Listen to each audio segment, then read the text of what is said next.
Hi dears, എല്ലാവർക്കും പുതിയ വീഡിയോയിലേക്ക് സ്വാഗതം. അപ്പോൾ ഇന്ന് രാവിലെ മുതലുള്ള വിശേഷങ്ങളാണ്. രാവിലെ ബ്രേക്ക്ഫാസ്റ്റ് ഉണ്ടാക്കിക്കൊണ്ടിരിക്കുന്നത് കേട്ടോ. അപ്പോൾ ഇടയ്ക്കിടയ്ക്ക് ഇങ്ങനെ കറണ്ട് പോകും, കറണ്ട് വരും, അങ്ങനെയൊക്കെയാണ്. അപ്പോൾ ഇടയ്ക്ക് വെട്ടം ഉണ്ടാവും, ഇടയ്ക്ക് വെട്ടം ഉണ്ടാവില്ല കേട്ടോ. അപ്പോൾ ഇന്ന് കടലക്കറിയാണ് ഉണ്ടാക്കുന്നത്. പിന്നെ അതിന് കൂടെ ഉണ്ടാക്കുന്നത് പുട്ടാണ്. അപ്പോൾ പുട്ടൊക്കെ ഞാൻ അപ്പുറത്ത് റെഡിയാക്കിക്കൊണ്ടിരിക്കുന്നുണ്ട്. കടലക്കറിയും ഇവിടെ റെഡിയാക്കിക്കൊണ്ടിരിക്കുകയാണ്.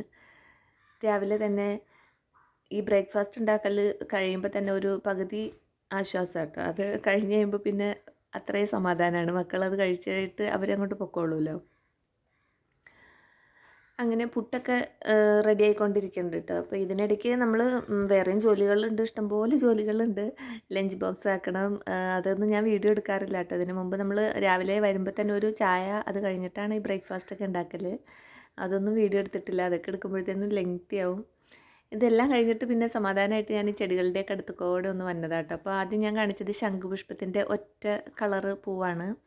അത് നമ്മുടെ കയ്യിൽ കട്ട ശംഖുപുഷ്പം ഉണ്ടല്ലോ, ഞാൻ ഇടയ്ക്കിടയ്ക്ക് കാണിക്കാറുണ്ട്. എപ്പോഴും കാണിച്ച് ബോറടിപ്പിക്കേണ്ടെന്ന് വിചാരിച്ചിട്ടാണ്. ഇതിൻ്റെ തൊട്ടടുത്ത് തന്നെ അത് നിൽക്കുന്നുണ്ട്. അപ്പോൾ അതിൽ നിന്ന് കായ് വീണിട്ട് തനിയെ കിളിർത്ത് വന്നതാട്ടോ. ഇതിപ്പോൾ ഒറ്റ കളറ്, ഒറ്റ ഇതുള്ള ശംഖുപുഷ്പം. പിന്നെ ഈ അഡീനിയം പൂക്കൾ ഉണ്ട്. ഇതും എൻ്റെ പഴയ വീഡിയോയിൽ ഞാൻ കാണിച്ചിട്ടുണ്ട്. കുറേ നാൾ മുമ്പത്തെ വീഡിയോയിലാണ്. എൻ്റെ താഴെ നിൽക്കുന്ന ഒരു മദർ പ്ലാന്റ് ഉണ്ട്, അഡീനിയത്തിൻ്റെ വലിയൊരു പ്ലാന്റ്. അതിൽ ഇടയ്ക്കിടയ്ക്ക് ഇങ്ങനെ വിത്ത് ഉണ്ടാവും. അപ്പോൾ ആ വിത്ത് ഞാൻ കൊണ്ടുവന്നിട്ട് ഇങ്ങനെ പാവി ഉണ്ടായ തൈയിൽ പുതിയ പൂക്കൾ ഉണ്ടായതാട്ടോ ഇപ്പോൾ കാണിച്ചത്. അപ്പോൾ അത് 2 കളർ പൂക്കളുണ്ട്. ഒരെണ്ണം വൈറ്റ് കൂടിയ കളറും ഒരെണ്ണം പ്ലെയിനായിട്ട് മജന്ത കളറും.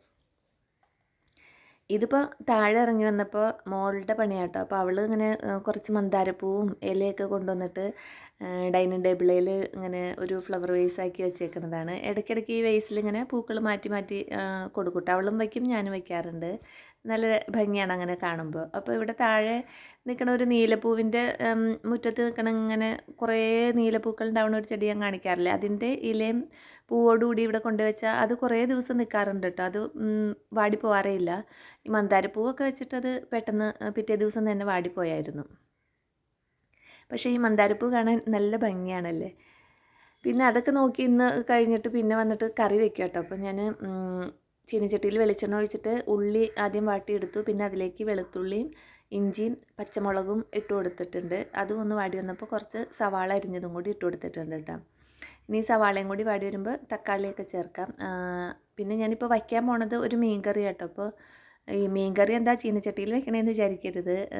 ഇത് വലിയ മീനാണ്. അപ്പോൾ ഞാനത് നുറുക്കാതെ തന്നെ ഇങ്ങനെ ഒരു പൊള്ളിച്ച മോഡലിലുള്ളൊരു കറി വയ്ക്കാൻ വേണ്ടിയിട്ടാണ്. അപ്പോൾ അങ്ങനെ ഈ പൊള്ളിച്ച രീതിയിൽ വലിയ അയിലയൊക്കെ കിട്ടുമ്പോൾ ഞാൻ വയ്ക്കാറുണ്ട്. അപ്പോൾ അങ്ങനെ വയ്ക്കുമ്പോൾ നമ്മൾ മൺചട്ടിയിൽ വെച്ചിട്ട് നമുക്കിതിങ്ങനെ ഇടയ്ക്ക് തിരിച്ച് മറിച്ചു വിട്ടിട്ട് വേവിച്ചെടുക്കാനുണ്ട്. അപ്പോൾ അത് ഉടഞ്ഞു പോകും കേട്ടോ മൺചട്ടിയിലേക്ക് ഇട്ട് കഴിഞ്ഞാൽ. പിന്നെ ഇടവും കുറവായിരിക്കും, വിസ്താരം കൂടുതൽ വേണമല്ലോ മീൻ നമ്മൾ മുറിക്കാതെ ഇടുമ്പോൾ. അപ്പോൾ അതുകൊണ്ടാണ് ചീനച്ചട്ടിയിലാക്കണത്. ഇതായി കഴിഞ്ഞിട്ട് കറി റെഡിയായി കഴിഞ്ഞിട്ട് പകർത്തി വേറെ പാത്രത്തിലേക്ക് വയ്ക്കും. എന്നിട്ട് ഈ ചീനച്ചട്ടി കഴുകിയും വയ്ക്കും. പിന്നെ ഇവിടെ കുടംപുളിയും ഉപ്പും കൂടി വെള്ളത്തിലിട്ട് വെച്ചേക്കണതാണ്. പിന്നെ തക്കാളിയും ഒക്കെ നന്നായിട്ട് വാടി വന്നപ്പോൾ വേപ്പില ഇട്ടായിരുന്നു. അത് നന്നായിട്ട് ഉടഞ്ഞ് വേവണം. അപ്പോൾ അതൊന്ന് മൂടി വെച്ച് വേവിച്ചെടുത്തിട്ടുണ്ട്. ഇനി അത് നന്നായിട്ട് ഉടഞ്ഞിട്ടുണ്ട്. ഈ സമയത്ത് മഞ്ഞൾപ്പൊടിയും മുളക് പൊടിയും കൂടി ആട്ടോ ചേർക്കണം. അപ്പോൾ ഇതൊരു മസാലക്കറിയാക്കി വെക്കാൻ ഇഷ്ടമുള്ളവർക്ക് ഇതിലേക്ക് പെരിഞ്ചീരകമോ ഗരം മസാലയോ മല്ലിപ്പൊടിയോ ഒക്കെ ഇട്ട് കൊടുക്കാം കേട്ടോ. എനിക്ക് മീൻ കറി ഇങ്ങനെ കറിയായിട്ട് വയ്ക്കുമ്പോൾ ഇങ്ങനെ ഗരം മസാല പെരിഞ്ചീരകമൊന്നും ചേർക്കണത് ഇഷ്ടമല്ല കേട്ടോ. ഒരു കറിയായിട്ട് തന്നെ ഇരിക്കണം, ആ ഒരു ടേസ്റ്റാണ് ഇഷ്ടം. അത് ബിരിയാണിയൊക്കെ വയ്ക്കാനാണെങ്കിൽ ഗരം മസാലയൊക്കെ ചേർത്ത് വയ്ക്കും. അപ്പോൾ ചിലർക്ക് മീൻ മസാല കറി വയ്ക്കുന്നത് ഭയങ്കര ഇഷ്ടമായിരിക്കും. അപ്പോൾ അങ്ങനെയുള്ളവർക്ക് ഈ സമയത്ത് കുറച്ച് മല്ലിപ്പൊടിയും പെരിഞ്ചീരകമൊക്കെ ചേർത്ത് കൊടുക്കാം കേട്ടോ. പിന്നെ ഞാൻ ആ പൊടികൾ മൂത്ത് വന്നപ്പോൾ കുടംപുളി ഉപ്പും പുളിയും കൂടിയാണ് ഇട്ട് കൊടുത്തത്. അപ്പോൾ ഞാൻ ഇപ്പോൾ പൊടിയായിട്ട് ഇട്ട് കൊടുത്തത് മുളക് പൊടി മഞ്ഞൾപ്പൊടി മാത്രമാണ് കേട്ടോ. പിന്നെ ആവശ്യത്തിന് വെള്ളം കൂടി ഒഴിച്ചിട്ട് അത് നന്നായിട്ടൊന്ന് തിളച്ച് വരട്ടെ. അപ്പോൾ ഈ കറിയിലേക്ക് നമുക്ക് ഒരുപാട് വെള്ളം വേണ്ട, നമുക്കൊരു ചെറിയൊരു ഗ്രേവി വേണം. എന്നാൽ തീർത്തും ഇങ്ങനെ പൊള്ളിച്ച പോലെയല്ല, കുറച്ച് നമുക്ക് ചോറിൻ്റെ കൂടെ കഴിക്കുമ്പോൾ ഒരു ചെറിയ ഗ്രേവി വേണം. അപ്പോൾ ഇതാട്ടോ ഞാൻ മീൻ ക്ലീനാക്കി വെച്ചേക്കുന്നതാണ്. സിലോപ്പി എന്ന് പറയുന്ന മീനാണ്. അപ്പോൾ നമ്മുടെ ഗ്രേവിക്ക് ആവശ്യമുള്ള വെള്ളം ഞാനിപ്പോൾ ഒഴിച്ചു കൊടുത്തിട്ടുണ്ട്. അപ്പോൾ ഇതൊക്കെ അകവും പുറമൊക്കെ നന്നായിട്ട് ക്ലീനാക്കി വെച്ചേക്കണ മീനാണ് കേട്ടോ. അപ്പോൾ ഇനി അത് നമുക്ക് അരപ്പ് തിളച്ച് വരുമ്പോൾ ഈ മീൻ അതിലേക്ക് ഇട്ട് കൊടുക്കണം. അപ്പോൾ അതുകൊണ്ടാണ് ഞാൻ ഈ ചീനച്ചട്ടിയിലാക്കിയത്. അതിങ്ങനെ തിരിച്ചു മറിച്ചിടുമ്പോൾ ഉടഞ്ഞു പോകാതിരിക്കാൻ വേണ്ടിയിട്ട്. അപ്പോൾ ഇതിപ്പോൾ നന്നായിട്ട് തിളച്ച് വന്നിട്ടുണ്ട്. അപ്പോൾ ഈ കറി നമുക്ക് ചോറിൻ്റെ കൂടെ മാത്രമല്ല കേട്ടോ, ഇത് നമുക്ക് പൊറോട്ട, ചപ്പാത്തി, അപ്പം എല്ലാത്തിനും ഇടിയപ്പത്തിനൊക്കെ പറ്റിയ കറിയാണ്. ഇടയ്ക്ക് ഞാനിങ്ങനെ ഉണ്ടാക്കാറുണ്ട്. ഈ കറി നമുക്ക് ഇറക്കണതിന് മുമ്പായിട്ട് ലാസ്റ്റ് കുറച്ച് തേങ്ങാപ്പാലും കൂടി ഒഴിച്ചു കൊടുത്താൽ ടേസ്റ്റ് വേറെ ലെവലാണ് കേട്ടോ. അപ്പോൾ ഇപ്പം ഞാൻ തേങ്ങാപ്പാൽ ഒഴിക്കണില്ല, ഞാൻ ധൃതിക്ക് ഉണ്ടാക്കുകയാണ്. അപ്പോൾ ചോറിൻ്റെ കൂടെ കഴിക്കാൻ വേണ്ടിയിട്ടാണ്. ഞാനിപ്പോൾ അരപ്പ് തിളച്ച് വന്നപ്പോൾ മീനും ഇട്ട് കൊടുക്കുകയാണ്. സൂപ്പർ ടേസ്റ്റാണ്. ഇതുപോലെ തന്നെ അയലയും ചെയ്യാറുണ്ട് ഞാൻ, അടിപൊളി ടേസ്റ്റാണ് കേട്ടോ. ഞാൻ പഴയ വീഡിയോയിലൊക്കെ ഇട്ടിട്ടുണ്ട്, ഒത്തിരി നാൾ മുമ്പത്തെ വീഡിയോയിലാണ്.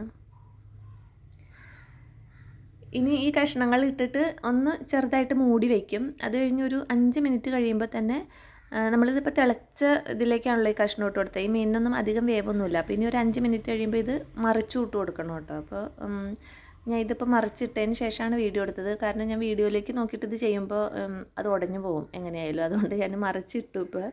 അത് കഴിഞ്ഞിട്ടാണ് ഇപ്പോൾ കാണിച്ചിട്ട്. വീണ്ടും എന്നിട്ട് അതൊന്ന് മൂടി വെച്ചിട്ട് ഒരു 10 മിനിറ്റ് കഴിയുമ്പോൾ തീ ഓഫ് ചെയ്തിടാം. അപ്പോൾ കറി റെഡി ആയിട്ടുണ്ടാവും. പിന്നെ ഇതിന് കൂടെ അച്ചിങ്ങ മെഴുക്ക് വരട്ടിയും കൂടി ഉണ്ടാക്കിയിട്ടുണ്ട് കേട്ടോ. അപ്പോൾ അത് ഇന്നത്തെ വീഡിയോ അപ്പോൾ ഇത്രയേ ഉള്ളൂ. ഞാൻ വൈൻഡപ്പ് ചെയ്യാണ്. വീണ്ടും അടുത്ത വീഡിയോയിൽ വരാം.